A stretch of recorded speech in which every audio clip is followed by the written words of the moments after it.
pessoal de casa, tudo bem? Bom tê-los aqui novamente para mais uma aula de arte.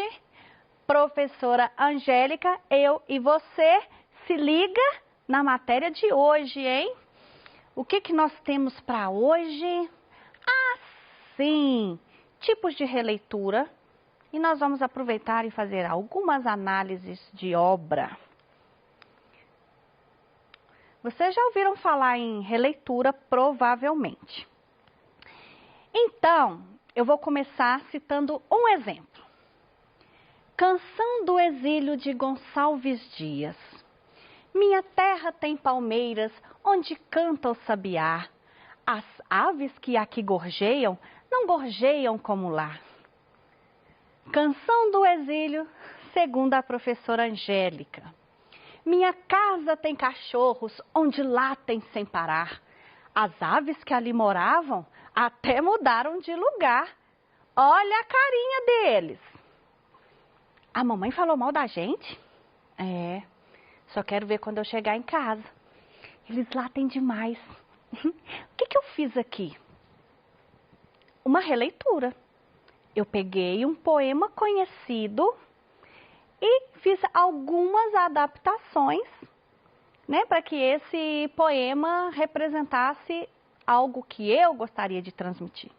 Isso se chama apropriação. Nós vamos voltar daqui a pouquinho nessas informações aqui. Bom, a releitura, ela te permite recriar, transformar, reinventar. Assim como existem diversas interpretações de obras de arte, existem diversas possibilidades de releituras dessa obra. Conhecem? Esqueci o nome dessa mocinha dos Simpsons. Maggie? Lisa?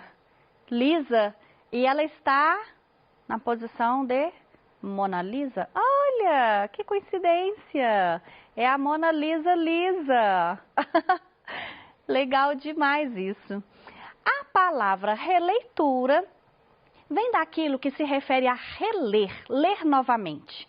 É necessário interpretar a obra em sua visão particular, tendo uma nova visão a respeito da obra original. Neste tipo de produção, pode-se criar novas técnicas e novos olhares a respeito da obra. Eu estou cansada de falar assim. Mostra uma obra e tal, falo, meninos, vamos fazer uma releitura dessa obra? A pessoa vai lá e copia igualzinho. Isso se chama cópia. Uma releitura, nós precisamos pegar os pontos principais e fazer algumas alterações de acordo com o seu ponto de vista. Então, uma releitura jamais será igual à obra que vocês vão escolher para fazer essa releitura aí. Coloquei um exemplo para vocês do quadro O Grito, que é bem conhecido por vocês, e uma representação dele com o bonequinho do Lego, né? Ou seja, para fazer uma releitura, você também pode utilizar de várias técnicas. Teve um aluno que, infelizmente, eu não vou saber citar o nome dele, mas provavelmente ele vai saber que eu estou falando dele. Em uma das nossas aulas, eu pedi para que fizesse um retrato meu. E aí ele me respondeu assim que ele não sabia desenhar, mas que ele sabia escrever. E ele fez um texto falando sobre mim, sobre meu jeito, sobre a minha personalidade.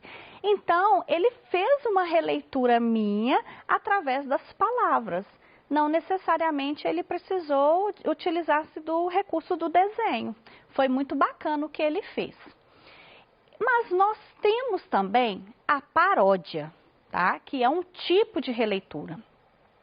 A paródia tem como elemento principal, na maioria das vezes, a comédia. Ou seja, a partir da estrutura de um poema, música, filme, obras de arte de qualquer gênero, que tenham um enredo que possa ser modificado. Mantém-se o esqueleto, isso é, as características que remetem à produção original, como, por exemplo, o ritmo, no caso de canções, mas modifica-se o sentido. com cunho, em muitos casos, cômico ou provocativo, a retratação de algum tema que esteja em alta no contexto abordado. Brasil, mundo, política, esporte, entre outros. No meu caso, foi os meus cachorros. A minha terra tem palmeiras onde canta o sabiá. As aves que ali gorjeiam, não gorjeiam como lá. Na minha casa tem cachorros onde latem sem parar. Percebeu o ritmo? Os pássaros que ali moravam até mudaram de lugar. Então, eu mantive a mesma estrutura do poema, porém, eu mudei o assunto. Isso seria uma paródia. Então, dentro das releituras, nós temos as paródias também. Uma boa releitura irá depender de uma boa compreensão na leitura da obra. Reler uma obra é totalmente diferente de apenas reproduzi-la, pois é preciso interpretar bem aquilo que se vê e exercitar a criatividade. Coloquei um exemplo para vocês, Mona Lisa, né? Mona Lisa está devidamente protegida, usando máscara. Quem pintou Mona Lisa foi Leonardo da Vinci. Não sei se vocês sabem, mas o Leonardo é polímata, né? E quando eu era criança era muito curioso, diz que ele abria os brinquedos, que tirava parte das coisas só para ficar desenhando as pecinhas que ele retirava. E ele foi o primeiro a desenhar a parte interna do corpo, sabe?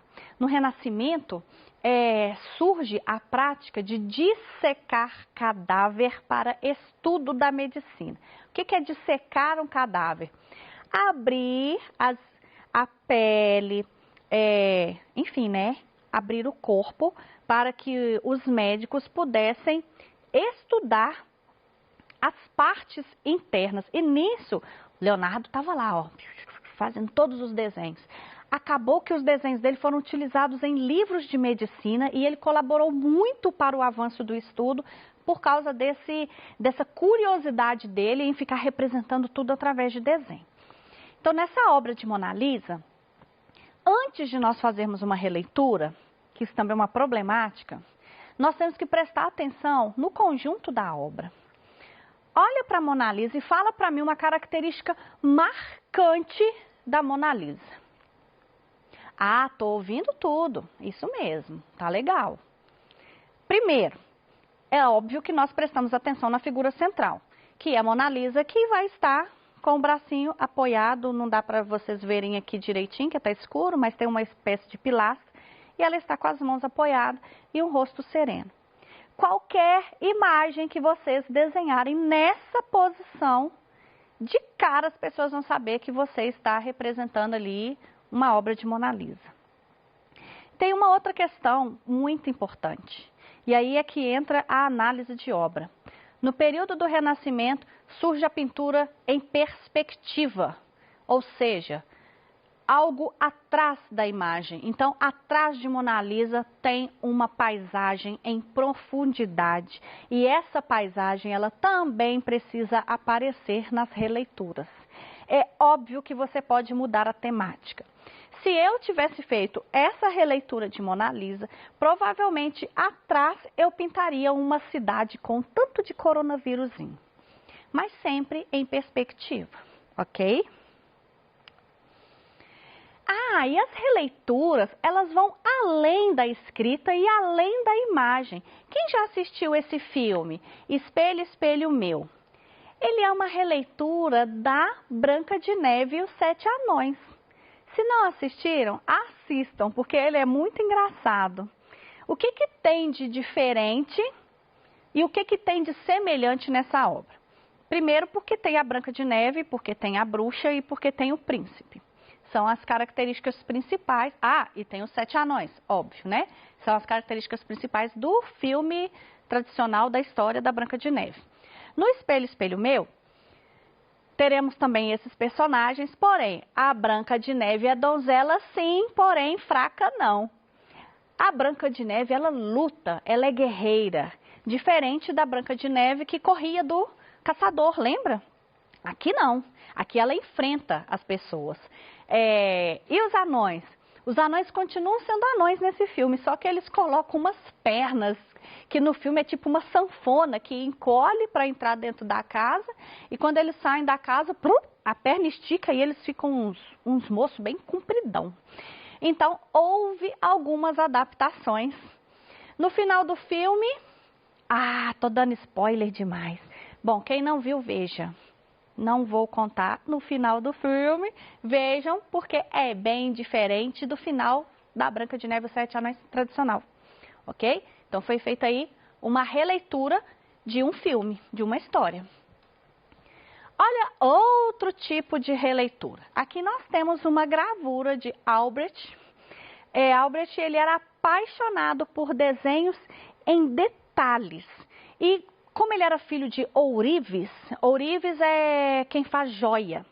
Então ele passou a vida toda trabalhando minuciosamente, né, fazendo aqueles detalhes bonitinhos que tem nas joias. E ele aprendeu a fazer isso na madeira, ou seja, uma xilografia. E ele era conhecido principalmente pela riqueza de detalhes das suas gravuras. Gravuras são imagens feitas a partir de uma matriz. Nós chamamos de gravura tudo que é feito com carimbo, tá? A xilogravura é um tipo de carimbo, a litografia é um tipo de carimbo. Então, tudo que pode ser reproduzido várias vezes, assim, nós chamamos de gravura. E aí veio Salvador Dalí e fez uma releitura do rinoceronte desenhado por Albrecht. Ou seja, foi uma releitura de um desenho para uma escultura. Beleza? Vamos lá para o mundo dos quadrinhos. Maurício de Souza, ele fez um quadrão, vamos dizer assim, onde ele faz releituras de obra de artes. Olha que bonitinho. Aqui nós temos a consagração do Imperador Cascão I. E essa obra foi inspirada numa obra neoclássica, ou seja, bem antiga, A Coroação de Napoleão, pintura de Jacques Louis David. Espero que esteja claro para vocês a imagem. Aqui nós teremos o Napoleão, né, bem ao centro, sendo coroado. E outra coisa, né, uma curiosidade, gente. Naquela época, a coroação, um papa é quem colocava a coroa na cabeça da pessoa que ia ser coroada, ok? O Napoleão era tão narizinho em pé, ele era tão metidinho, que na hora H da coroação, você acredita que ele pegou a coroa e ele mesmo se autocoroou? Ele quebrou as regras, porque ele era muito metidinho. História, né? Dizem que foi assim.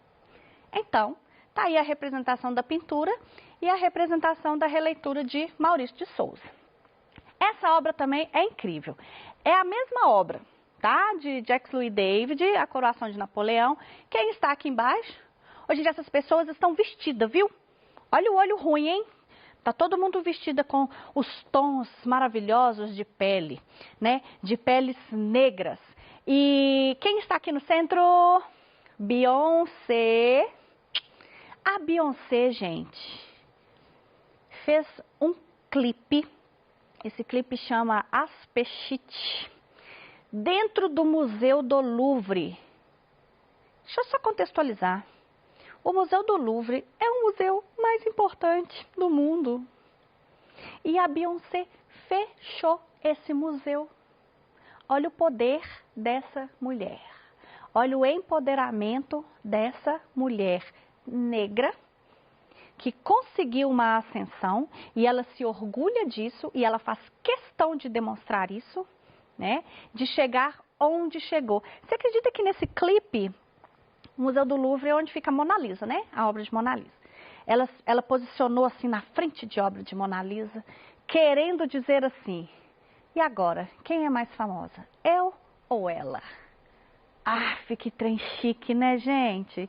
E aqui ela faz uma releitura dessa obra. Ela se posiciona bem ao centro. Olha Napoleão aqui, ó. Bem ao centro. E ela está exuberante. E as pessoas em torno dela comemorando essa coroação, né? Beyoncé dentro do Museu do Louvre. Quer coisa mais chique do que isso? É quase uma autocoroação mesmo. Uma releitura de obra através da dança. Bacana, né? O Tocador de Pífaro, ainda falando sobre Maurício de Souza, retomando, né? Então, o que a gente tem que observar? O que tem de importante, assim, professora? Mas o que eu posso tirar e o que eu devo permanecer na obra? Aí a gente vai verificar as coisas importantes. Tem alguma coisa ao fundo? Não, então não coloque. Se o fundo aqui é um fundo cinza, você escolhe uma outra cor. Pode até ser, mas você não pode acrescentar imagens. O título da obra é Tocador de Pífaro. Posso tirar o pífaro? Não, né? Você pode pôr qualquer pessoa tocando pífaro. Pode ser um pifarão, um pifarinho, do seu jeito, mas tem que ser um pífaro. E aí, você está dentro do contexto da leitura da obra. Ah, tão fofinha Mona Lisa. Normalmente, eles mantêm o cenário de fundo semelhante. Mas você pode escolher, tá bom? Você poderia manter Mona Lisa e alterar o fundo, ou trocar a Mona Lisa e permanecer com o fundo. Aí você escolhe o que é que você deseja fazer. Outra releitura, Rosa e Azul, pintura de Renoir. Gente, Renoir também tem uma história, assim, bem complicadinha, sabe? De vida, né? Uma história de vida bem complicada. Ele veio de família pobre. Você acredita que ele pintava em pratos e em leque para poder ajudar a parte financeira da família? Passou muitos anos pintando em pratinhos e tal. E aí, chega um determinado momento, ele se encontra na arte. E as pinturas dele são muito bonitas porque a principal característica da pintura dele são cores, porém suaves. Então, se você pretende fazer uma releitura desta obra, você não pode colorir com cores fortes, porque a marca principal do artista é justamente os tons mais suaves. Então, Maurício de Souza, na verdade, ele faz uma releitura onde ele troca os personagens apenas, mas ele manteve o mesmo tom de vestido, mesmo porque elas se chamam rosa e azul. Você poderia fazer uma adaptação laranja e vermelho, por exemplo, mas não colorindo forte, né? Colorindo mais fraco. Poderia não ser duas meninas, poderia ser dois qualquer coisa, até dois cachorrinhos, tipo os meus lá, aqui, na minha cabeça, ok? Ah, o Cebolinha Pensador contra o Pensador de Rodin. Rodin também tem uma história muito engraçada, né? Rodin, ele fazia as esculturas dele e a primeira que ele fez foi um homem com o nariz quebrado. Porque ele falava que ele não queria esculpir de forma realista, ele também queria esculpir as imperfeições. E aí ele faz uma obra onde a obra dele tem o nariz quebrado, que simboliza ali um boxeador que foi nocauteado. Aí, ninguém aceitou a obra dele não quiseram expor essa obra porque acharam ela muito feia. Aí ele teve um truque, ele pegou e mudou o nome da obra, colocou imagem de um imperador romano. Aí sim, olha que homem, sobreviveu ao soco na cara, à luta e tal, ele é romano. Aí ele conseguiu fazer a exposição de sua obra. Essa aqui, O Pensador, é super famosa, né? Eu adoro. O Filho do Homem, René Magritte, essa parte também é interessantíssima. O que acontece? Essa é a obra real, isso é uma fotografia. Adoro! Olha essa! Medusa de Caravaggio. Quem nunca pôs esses bobs na cabeça? Vocês não usam isso mais não, né, gente? Hoje em dia tem aquelas maquininhas que faz prrr, já sai tudo nos cachos. Mas antigamente, coitado das mulheres, tinha que ficar colocando essas coisas aí, passava 24 horas esperando o cabelo secar, uma loucura. Então está aqui a obra de Caravaggio e uma releitura através de uma fotografia. Percebe o que ele manteve? É claro que não dá para ter serpentes na cabeça, mas ela manteve a mesma posição e a mesma expressão do rosto. O que vocês vão fazer para mim? Uma releitura Fiquem à vontade para escolher o tema, mas manda atividade, eu fico ansiosa para receber a atividade de vocês, tá bom? Pode ser uma paródia, pode ser releitura de qualquer uma dessas aqui que a gente conversou sobre. Ótimo, turma! Muito obrigada pela presença de vocês, um grande beijo e até a próxima aula. Tchau, gente!